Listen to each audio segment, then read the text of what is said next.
O'zbekistonda 80-90% ERP tizimi deb qo'yilayotgan tizimlar umuman biznesni avtomatlashtirmaydi.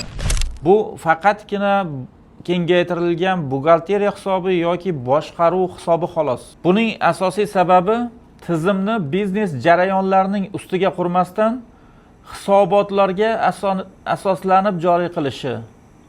Hech kim biznesni qanday ishlashini, jarayonlari qanaqaligini o'rganib chiqmasdan yangi tizim yaratishadi. Biznes jarayonlarini o'rganib chiqmasdan, biznesning qanday ishlashini tahlil qilmasdan faqatgina hisobotlarga tayanib hisobot chiqaradigan tizim qurishadi. ERP tizimi aslida jarayonlarni ustiga qurilishi kerak va joriy qilgan paytda ham jarayonlarni e'tiborga olish kerak. U faqatgina hisob-kitob qilib beradigan tizim emas.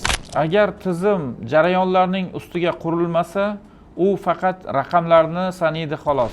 Haqiqiy avtomatizatsiya bu optimallashtirilgan biznes jarayonlarining ustiga qurilgan tizim. Standart jarayonlarga asoslanib yozilgan tizimga biznesni moslashtirish bu avtomatizatsiya emas.